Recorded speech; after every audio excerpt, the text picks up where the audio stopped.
जय हिंद दोस्तों, स्वागत है आपका ब्रिलियंट आईक्यू में। आशा करता हूं कि आप सब अच्छे होंगे और आपकी पढ़ाई बहुत अच्छे से चल रही होगी। तो दोस्तों, जैसा कि आप ये आज टॉपिक देख पा रहे होंगे, पूर्व मध्यकाल। आज हम इस टॉपिक से रिलेटेड जितने भी एमसीक्यू, चाहे वो आपके यूपी पीसीएस में पूछे गए हों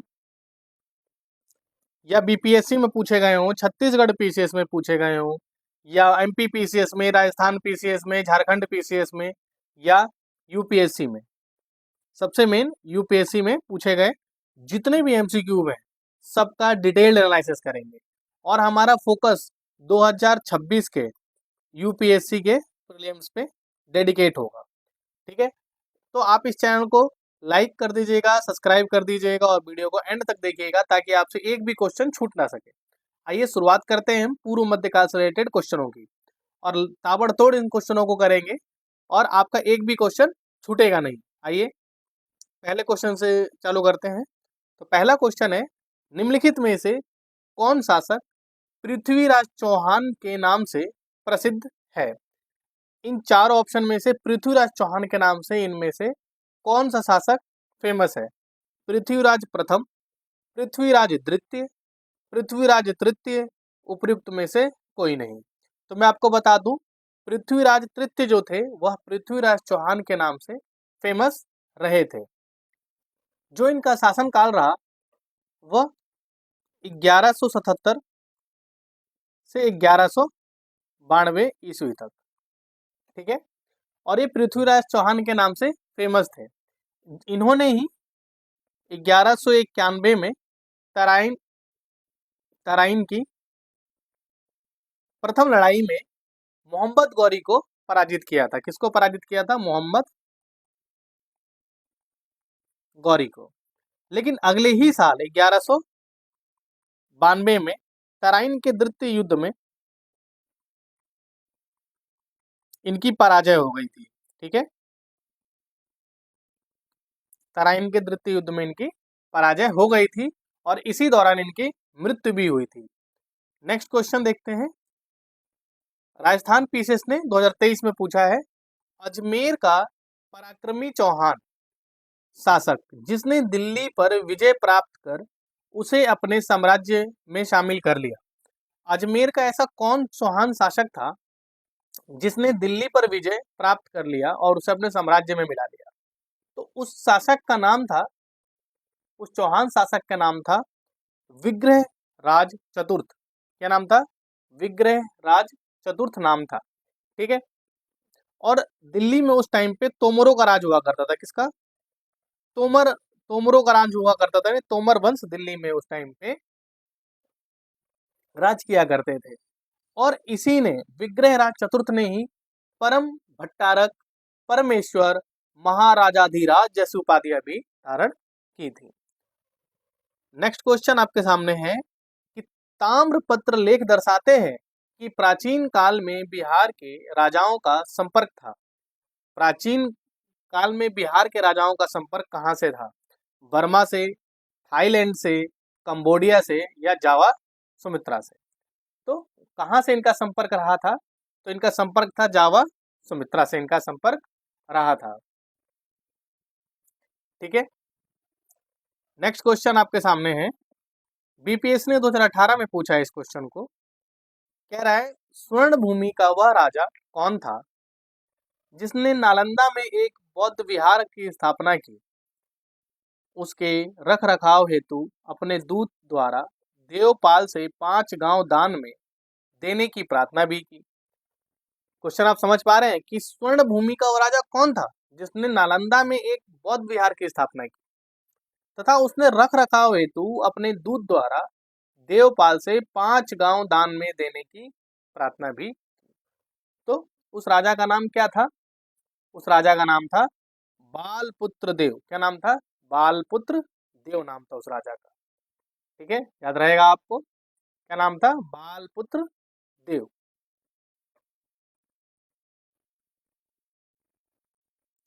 नेक्स्ट क्वेश्चन है, गोविंद चंद्र गहड़वाल की एक रानी कुमार देवी ने धर्म चक्र जिन विहार कहाँ बनवाया था? गोविंद चंद्र गहड़वाल की जो रानी थी उनका नाम क्या था? कुमार देवी। कभी आपसे पूछा जाए तो आप बता दीजिएगा। ने धर्म चक्र जिन विहार कहाँ बनवाया? तो इन्होंने यह बनवाया था सारनाथ में। कहाँ बनवाया था? सारनाथ में बनवाया था। ठीक है। इससे पहले मैंने प्राचीन भारत की पूरे एक एक टॉपिक के एमसीक्यू अपने इसी चैनल में डाला हुआ है प्लेलिस्ट बना के, तो जाके उसे कंप्लीट कर लीजिएगा और आपको ये बात पता लगेगी कि कहीं से भी एक भी क्वेश्चन छूटा नहीं है और उतना आपके लिए सफिशिएंट होगा किसी भी एग्जाम को मात देने के लिए। ठीक, तो बिना समय गंवाए अगला क्वेश्चन देखते हैं। कह रहा है हमीर महाकाव्य में चौहानों को बताया गया है। हमीर महाकाव्य में चौहानों को बताया गया क्या? सूर्यवंशी। सूर्यवंशी चौहानों को किस काव्य में बताया गया है? तो हमीर महाकाव्य में सूर्यवंशी बताया गया है। किसको? चौहानों को। ठीक,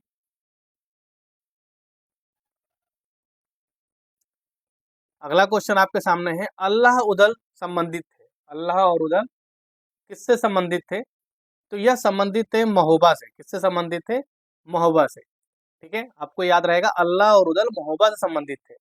मैं आपको बता दूं कि ये चंदेल शासक परमाद्रिदेव यानी परमल के सेनानायक थे। क्या थे ये? चंदेल शासक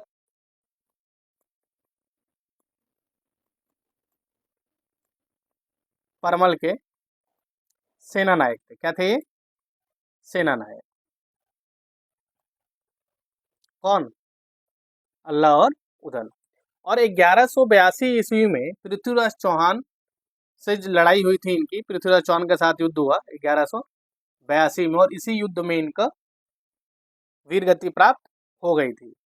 ठीक है, और इसका वर्णन जो है, जो अल्लाह उदल के साथ पृथ्वीराज चौहान की लड़ाई हुई थी, इसका वर्णन चंद्रबरदाई, जो पृथ्वीराज चौहान के राज्य कवि रहे थे, इन्होंने पृथ्वीराज रासो में दिया है। पृथ्वीराज रासो में इसका वर्णन किया गया है। पृथ्वीराज रासो में इसका वर्णन आपको देखने के लिए मिलेगा। ठीक, नेक्स्ट क्वेश्चन है पृथ्वीराज रासो के लेखक कौन है? मैंने अभी आपको बताया था, इसके लेखक है चंद्रबरदाई। क्या नाम है इनका? चंद्रबरदाई। ठीक है, अगला क्वेश्चन, पृथ्वीराज विजय का लेखक कौन है? पृथ्वीराज विजय का लेखक कौन है? तो आप बता सकते हैं मुझे। इसका लेखक है जयानक। क्या नाम है इसका? जयानक। क्या नाम? जयानक। पृथ्वीराज रासो के चंद्रबरदाई और पृथ्वीराज विजय के जयानक। नेक्स्ट क्वेश्चन आपके सामने है। कह रहा है कौन सा इनमें से सुमेलित नहीं है? नहीं पूछ रहा है आपसे, कौन सा सुमेलित नहीं है? तो नरपति नल, बीसल देवरासो सही है बिल्कुल। जगनिक, अल्लाह खंड सही है। चंद्रबरदाई, पृथ्वीराज रासो यह भी सही है। लेकिन अब्दुल रहमान हमीर रासो यह सही नहीं है। यह मिलान सही नहीं है। ठीक है, जो हमीर रासो है इसकी रचना जो की थी, वह रचना की थी सारंगधर ने। किसने? सारंगधर ने इसकी रचना की थी हमीर रासो की। तो ऑप्शन के अकॉर्डिंग ऑप्शन नंबर ए सही हो जाएगा, क्योंकि यही गलत मिलान कर रखा है यहाँ पे। नेक्स्ट क्वेश्चन है, एमपीपीएससी ने 2014 में पूछा है क्वेश्चन। कह रहा है निम्नलिखित राजपूत वंशों में से किसने 8वीं शताब्दी में दिल्ली का यानी दिल्ली शहर की स्थापना की? दिल्ली शहर की स्थापना किसने की थी? तो यह की थी तोमर वंश के राजाओं ने ये स्थापना की थी। अब पृथ्वीराज रासो जो आपको मैंने बताया था, पृथ्वीराज रासो जो मैंने आपको बताया, किसने लिखी थी? चंद्रबरदाई ने लिखी थी। इसमें तोमर वंश के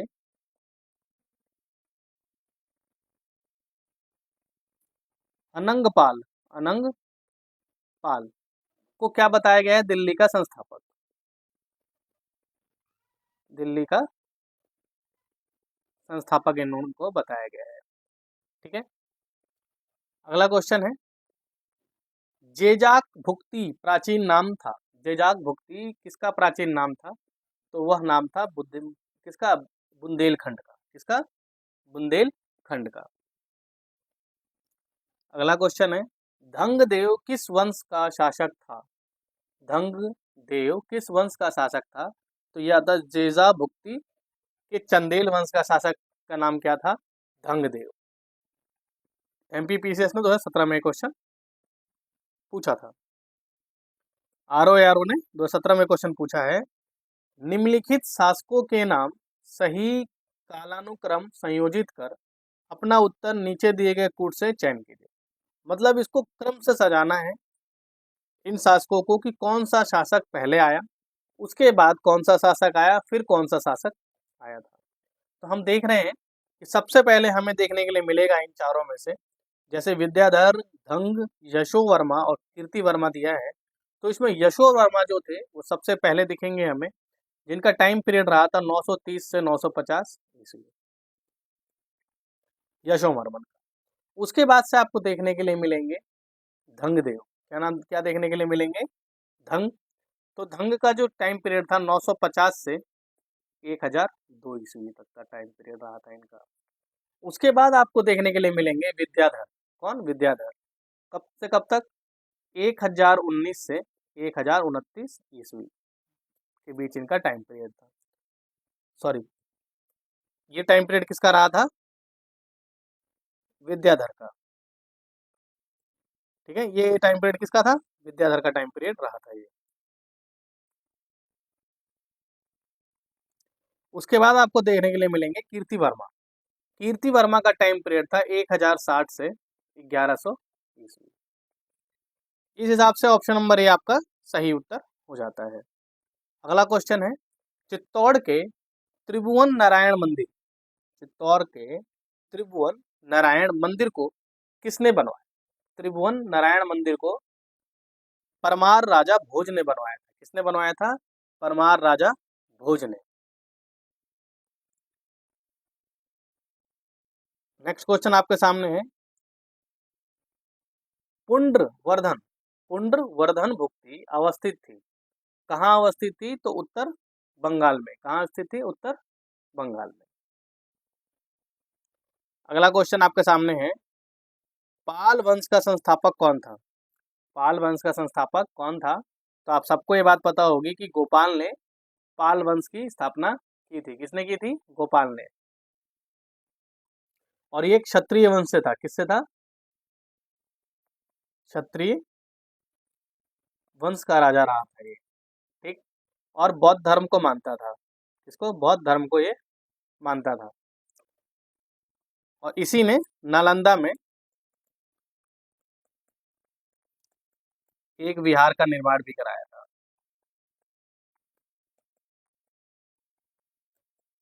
नालंदा में एक विहार का निर्माण भी इसने करवाया था। नेक्स्ट क्वेश्चन आपके सामने है, उदंतपुर शिक्षा केंद्र निम्न में से किस राज्य में अवस्थित था? उदंतपुर शिक्षा केंद्र इनमें से किस राज्य में अवस्थित रहा था? तो उदंतपुर आपका था बंगाल में था, बिहार में, गुजरात में, तमिलनाडु में, इनमें से कोई नहीं। तो यह शिक्षा केंद्र था बिहार में। कहाँ था? बिहार में। और इसकी स्थापना भी गोपाल ने की थी। किसने की थी? गोपाल ने। अगला क्वेश्चन आपके सामने है, निम्नलिखित में से किसने सोमपुर महाविहार का निर्माण कराया था? इसका सोमपुर महाविहार का निर्माण किसने कराया? तो यह निर्माण कराया था आपके धर्मपाल ने। किसने कराया था? धर्मपाल ने यह निर्माण कराया था। आप गौर कीजिएगा सनों पे, कौन से क्वेश्चन कब आए हुए हैं और कब रिपीट हुए हैं। आप ये बात समझेंगे कि प्रत्येक क्वेश्चन कभी ना कभी किसी ना किसी टाइम पे रिपीटेड आपको दिखेंगे। और आपको इसी चीज को गांठ बांध लेना है कि जितने क्वेश्चन यहाँ कराए जा रहे हैं, डिटेल एनालिसिस कराया जा रहा है, उसको आप नोट्स बना के रखेंगे या कैसे भी उसको याद रखेंगे, लेकिन याद रखना आपकी जिम्मेदारी होगी। ठीक है, नेक्स्ट क्वेश्चन देखते हैं। कह रहा है, विक्रमशिला नामक प्राचीन विश्वविद्यालय की स्थापना बंगाल के किस शासक ने की? प्राचीन विश्वविद्यालय विक्रमशिला की जो स्थापना थी बंगाल के किस शासक ने यह किया था? तो इसकी स्थापना की थी धर्मपाल ने। किसने की थी? धर्मपाल। कब कब पूछा गया है? छत्तीसगढ़ ने 2011 में पूछा, यूपी पीसीएस ने 2008 में पूछा है, बीपीएससी ने 1999 में पूछा है और यूपी पीसीएस ने भी 1994 में पूछा है। 4 बार ये क्वेश्चन पूछा जा चुका है कि विक्रमशिला की स्थापना किसने की? धर्मपाल। ठीक है। और धर्मपाल का शासन का जो टाइम पीरियड था कब से कब तक था? 770 से 810 ईस्वी। ठीक है। नेक्स्ट क्वेश्चन है, विक्रमशिला विश्वविद्यालय किनके द्वारा स्थापित किया गया? देखिए दोबारा क्वेश्चन कब रिपीट हुआ? 2022 में। देखो कब का क्वेश्चन कब रिपीट हुआ? 99 में आया, 94 में आया, 11 में आया, 8 में आया और फिर रिपीट हो गया 2022। किसने की थी स्थापना? धर्मपाल ने। फिर देखो यूपी पीसीएस ने 2005 में दोबारा पूछा इस क्वेश्चन को, विक्रमशिला महाविहार की स्थापना किस वंश के ने करवाई थी? किस वंश ने करवाई थी? तो पाल वंश ने यह स्थापना करवाई थी। किसने कराई थी? पाल वंश ने यह स्थापना करवाई। नेक्स्ट क्वेश्चन, फिर आर ने इस क्वेश्चन को रिपीट किया। विक्रमशिला इतना इंपॉर्टेंट है, आप इसको इंपॉर्टेंट रख लेंगे, इंपॉर्टेंट क्वेश्चन है। कि स्थापना किसने की थी? धर्मपाल ने। सेम क्वेश्चन रिपीट है। अगला क्वेश्चन फिर देखिए, प्राचीन भारत के एक महान शिक्षा केंद्र विक्रमशिला महाविद्यालय की स्थापना किसने की? आप बताइए क्वेश्चन कितनी बार रिपीट हुआ? फिर 2002 में, 2004 में आया वो क्वेश्चन है। किसने की थी? धर्मपाल। फिर देखो, आओ दिखाते हैं आपको दोबारा से। देखो फिर 2000 झारखंड ने पूछा 2013 में, विक्रमशिला विश्वविद्यालय इनमें से आज के किस राज्य में अवस्थित था? किस राज्य में अवस्थित था? तो राज्य अब पूछ दिया आपसे तो बिहार। कितना आसान है। किसने स्थापना की थी? धर्मपाल ने। बिहार के किस राज्य में? भागलपुर में। कहाँ पे? भागलपुर। ये भी आप ध्यान रखिएगा, बिहार के भागलपुर में ये स्थित है। बौद्ध धर्म और दर्शन के अतिरिक्त यहाँ न्याय, तत्व ज्ञान, व्याकरण आदि की शिक्षाएं भी दी जाती थी। बीपीएस ने 2023 में क्वेश्चन पूछा है, देखते हैं। फिर विक्रमशिला के बारे में पूछा गया, लेकिन आपकी स्टेटमेंट और थोड़ा अच्छा क्वेश्चन पूछा गया है। कह रहा है यह बिहार के वर्तमान के बांका जिले में स्थित है। मैंने आपको अभी बताया था कहाँ स्थित है? भागलपुर में। बांका में नहीं है। तो पहला स्टेटमेंट तो ऐसे ही गलत हो गया। इसकी स्थापना पाल वंश के राजा गोपाल ने की थी। गोपाल ने क्यों की थी भैया? धर्मपाल ने की थी। किसने की थी? धर्मपाल ने। ठीक है, यानी दूसरा भी क्या हो गया? गलत हो गया। दूसरा भी क्या हो लिया? गलत हो लिया।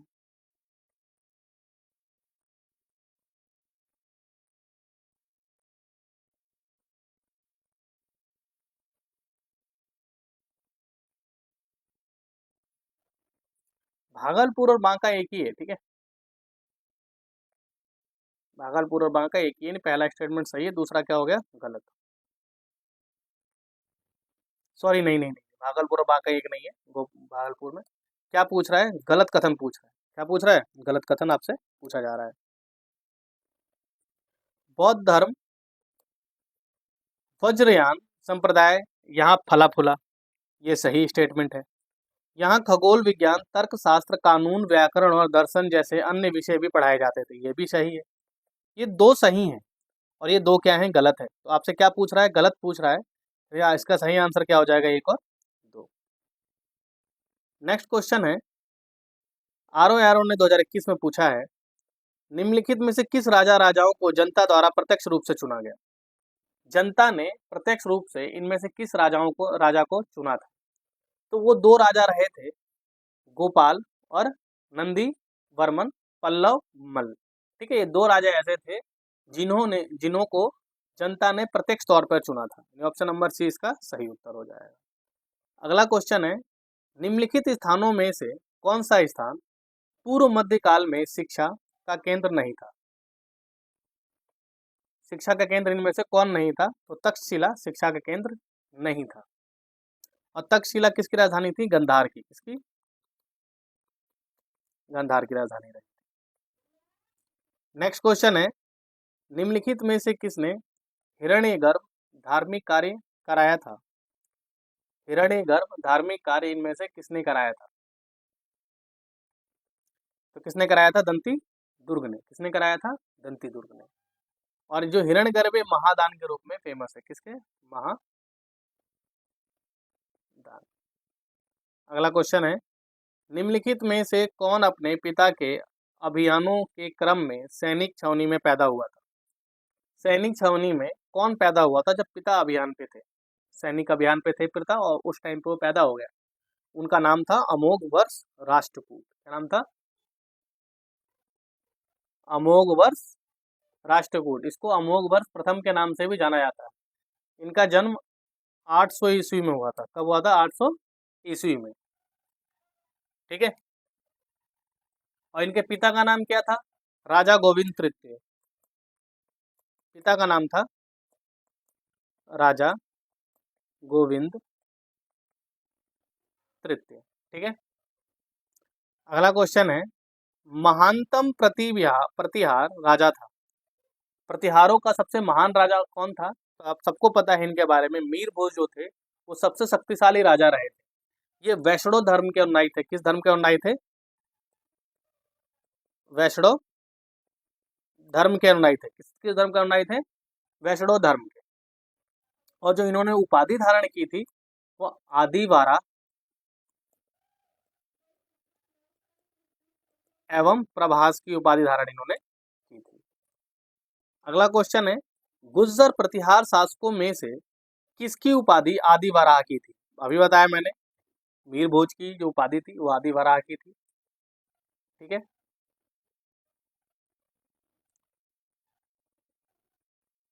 ये क्वेश्चन आपसे पूछा गया था 10 में और यहीं से क्वेश्चन उठा के पूछा गया 2017 में। नेक्स्ट क्वेश्चन है, राजा मीर भोज के बारे में बात कर रहा है आपसे। वे नागभट्ट द्वितीय के पुत्र थे। सही बात है। नागभट्ट द्वितीय के पुत्र का नाम क्या था? मीर भोज।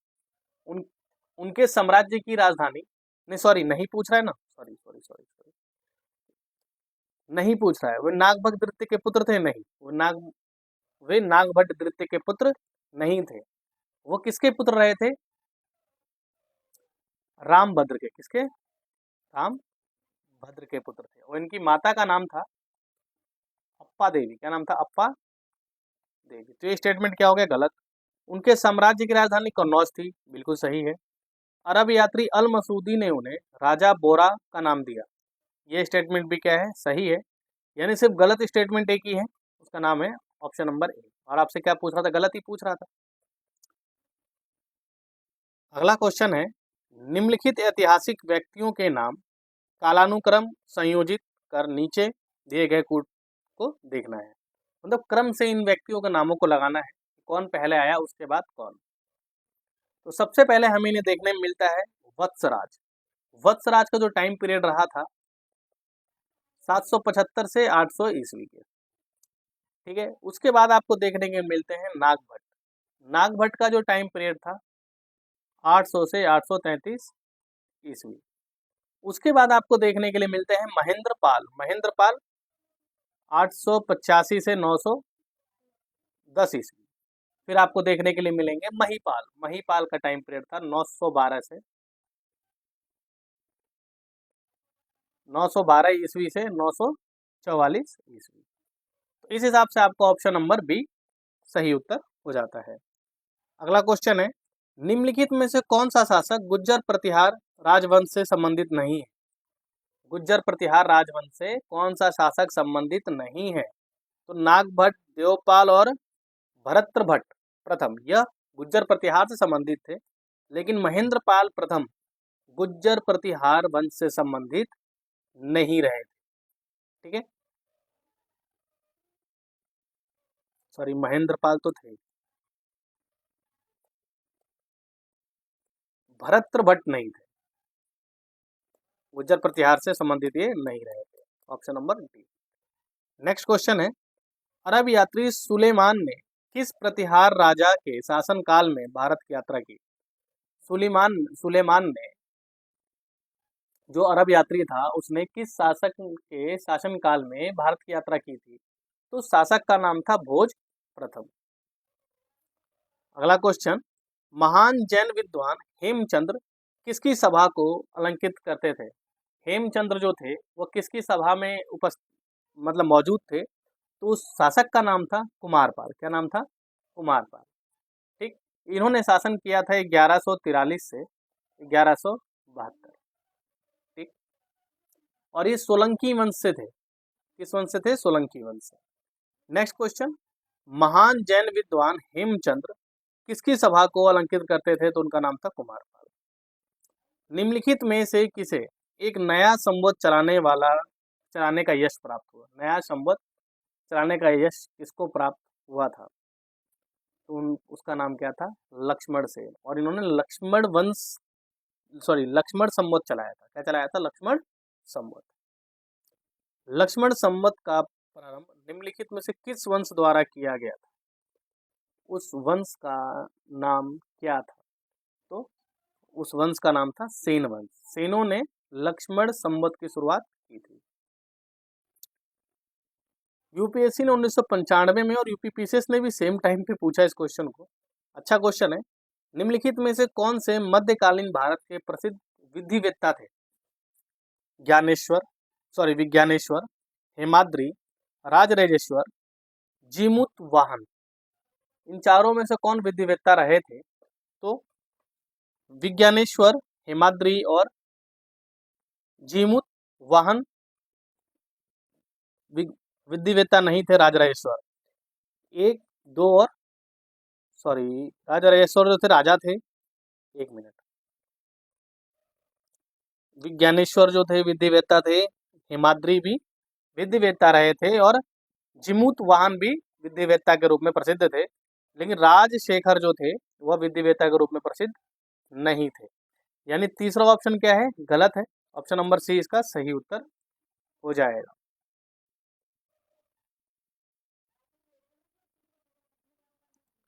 अगला क्वेश्चन है, महान संस्कृत कवि एवं नाटककार राजशेखर निम्न में से किसके दरबार से संबंधित थे? अब राजशेखर के बारे में, राजशेखर किसके दरबार में से संबंधित थे?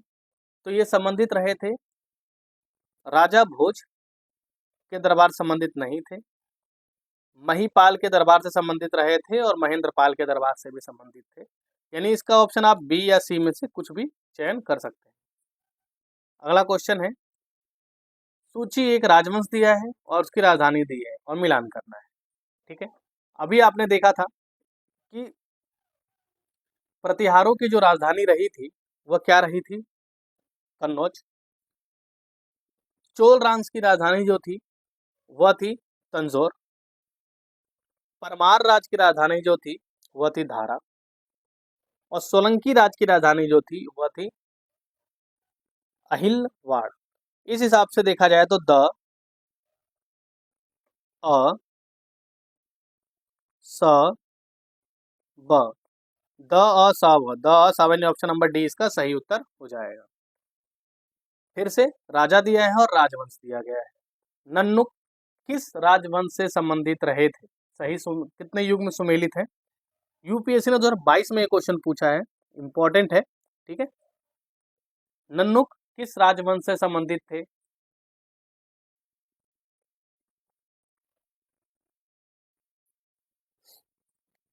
चंदेल वंश से संबंधित रहे थे। ठीक है। संस्थापक थे इसके।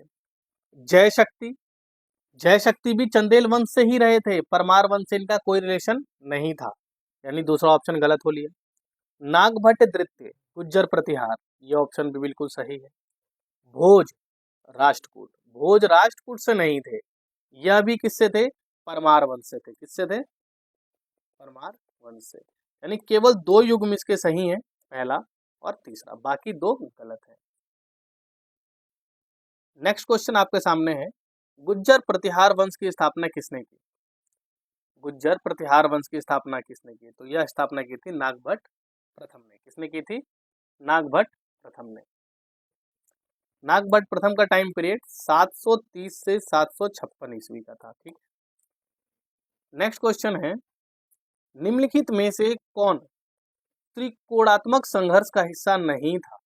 यानी त्रिपक्षीय संघर्ष का हिस्सा इनमें से कौन नहीं रहा था? तो प्रतिहार जो था वो इस संघर्ष में शामिल नहीं था। पाल, चोल और राष्ट्रकूट यह त्रिपक्षीय संघर्ष में लगे हुए थे। पाल, चोल और एक मिनट,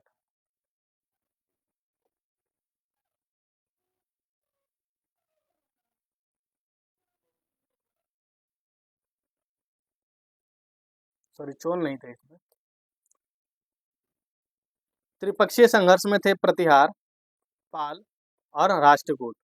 चोल इनमें शामिल नहीं रहे थे। नेक्स्ट क्वेश्चन है, महोदया किसका पुराना नाम है? महोदया किसका पुराना नाम है? तो कन्नौज को ही महोदया कहा जाए और आपसे पूछा जाए महोदया किसकी राजधानी थी, तो ये प्रतिहारों की राजधानी थी। किसकी? प्रतिहारों की। कन्नौज की जगह महोदया भी पूछा जा सकता है आपसे, ध्यान रखना इस बात का। नेक्स्ट क्वेश्चन है, निम्नलिखित में से किसे नगर महोदय श्री के नाम से जाना जाता है? महोदय, फिर आपसे बताया मैंने कन्नौज। नेक्स्ट क्वेश्चन है, कह रहा है इनमें से कौन सा सुमेलित नहीं है, पूछ रहा है। ये नहीं पूछ रहा कौन सा सुमेलित है, ये पूछ रहा है कौन सा इनमें सुमेलित नहीं है। तो मैं आपको बता दूं, कोल कोइल अलीगढ़ सही है, महोत्सव नगर महोबा यह भी सही है, महोदय श्री कन्नौज यह भी सही है, जेजाक भुक्ति कौशाम्बी यह सही नहीं है मिलान, क्योंकि जेजाक भुक्ति कौशाम्बी में नहीं बल्कि बुंदेलखंड में है। कहाँ है? बुंदेलखंड में। यह आर ने 2021 में ये क्वेश्चन पूछा हुआ था। नेक्स्ट क्वेश्चन है, निम्नलिखित में से किसने खंबात में तोड़ी गई मस्जिद के पुनर्निर्माण के लिए आर्थिक सहायता प्रदान की थी? किसने ये आर्थिक सहायता प्रदान की थी? उस राजा का नाम था जय सिंह सिद्धराज। क्या नाम था? जय सिंह सिद्धराज। ठीक है, चालुक्य वंश से संबंधित रहे थे। किससे? गुजरात के चालुक्य वंश से संबंधित रहे थे। नेक्स्ट क्वेश्चन, राजा भोज ने शासन किया। राजा भोज ने शासन किया था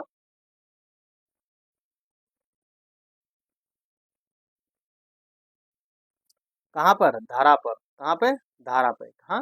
धारा पे। नेक्स्ट क्वेश्चन है, निम्नलिखित में से कितने काल्पनिक वैज्ञानिक उपकरणों पर पुस्तक लिखी गई है? निम्नलिखित में से किसने काल्पनिक वैज्ञानिक उपकरणों पर पुस्तक लिखी? उसका नाम था भोज। इसका नाम था भोज। नेक्स्ट क्वेश्चन, भोजशाला मंदिर अधिष्ठात्री देवी है। भोजशाला मंदिर की जो अधिष्ठात्री देवी है उनका नाम क्या है? किस नाम से जाना जाता है उन्हें? तो उनका नाम है भगवती सरस्वती। अगला क्वेश्चन इसमें, निम्न इनमें से कौन परमार वंश का शासक नहीं था? आपसे पूछा जा रहा है कि परमार वंश का शासक इनमें से कौन नहीं था। तो आपको बता दूं, उपेंद्र, मुंज और उदयादित्य यह परमार वंश से संबंधित रहे थे, लेकिन गंगेदेव ये परमार वंश से संबंधित नहीं थे। गंगेदेव परमार वंश से संबंधित नहीं थे, यह कलचुरी वंश से संबंधित थे। किससे? कलचुरी वंश से संबंधित ये रहे थे। इन्होंने भी विक्रमादित्य की स्थापित की उपाधि धारण की थी। किसकी? विक्रमादित्य की उपाधि धारण की थी। जब मध्यकाल में सिक्कों का प्रचलन बंद हो गया था तो इन्होंने ही सिक्कों का प्रचलन दोबारा स्टार्ट कराया था। एमपीपीसीएस में 2022 में क्वेश्चन पूछा है, निम्नलिखित में से किस अरब लेखक ने कलचुरी शासक गंगेदेव को उसकी राजधानी त्रिपुरी का विवरण दिया था? किसने यह काम किया था? तो उसका नाम था अल बरूनी। किसने किया था? ये अल बरूनी। नेक्स्ट क्वेश्चन है, मिलान करना है, ये देखना है, यूपीएससी ने 2016 में पूछा है, इंपॉर्टेंट है। कौन सा ऑप्शन सही है इसमें से? आइए मिलान करते हैं, बिल्कुल करते हैं। बोध गया, बघेलखंड में? बिल्कुल नहीं। बोध गया आप सब जानते हैं कहाँ है, बिहार में। ये पहला ऑप्शन क्या हो गया? गलत हो गया। खजुराहो बुंदेलखंड में है, दूसरा ऑप्शन सही है। शिरणी विदर्भ में है? नहीं। शिरणी महाराष्ट्र में है। कहाँ? अहमदानगर में। कहाँ से? अहमदनगर में। अहमदनगर में शिरणी है। नासिक मालवा क्षेत्र में है? नहीं, यह भी महाराष्ट्र में है। यह ऑप्शन भी गलत हो गया। तिरुपति रायसीमा में है? बिल्कुल सही है। तिरुपति कहाँ है? रायसीमा में स्थित है। इस हिसाब से आप देखें तो दूसरा और पांचवा ऑप्शन सही है, बाकी सब क्या है? गलत है। कितना अच्छा क्वेश्चन यूपीएससी ने पूछा है, किसी को भी कंफ्यूज किया जा सकता है यहाँ पे।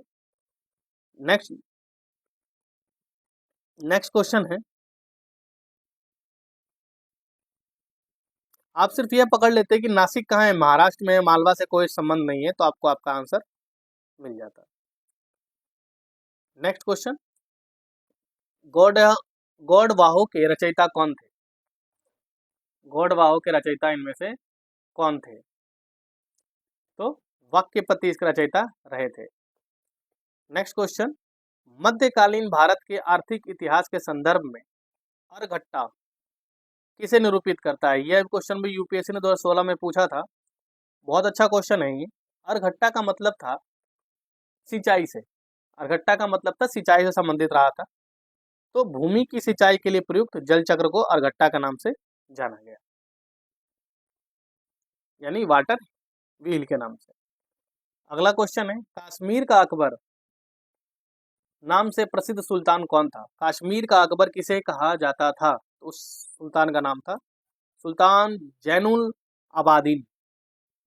ठीक है, इसको क्या कहा जाता था? कश्मीर का अकबर।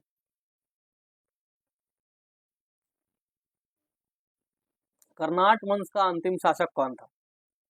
तो हरिसिंह। क्या नाम था?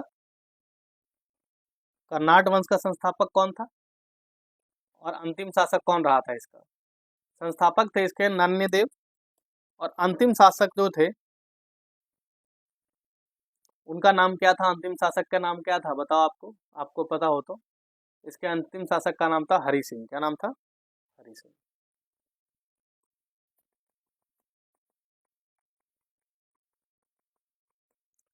नेक्स्ट क्वेश्चन आपके सामने है, कुरुशपाल शिलालेख में किस राजा के बारे में जानकारी मिलती है? कुरुशपाल शिलालेख में किस राजा के बारे में जानकारी मिलती है? तो सोमेश्वर प्रथम के बारे में इसमें जानकारी हमें देखने के लिए मिलती है। इसी के साथ पूर्व मध्यकाल से संबंधित जितने भी एमसीक्यू आपके किसी भी पीसीएस में यूपीएससी ने आज तक पूछा हो, सारे क्वेश्चन यहाँ कंप्लीट होते हैं।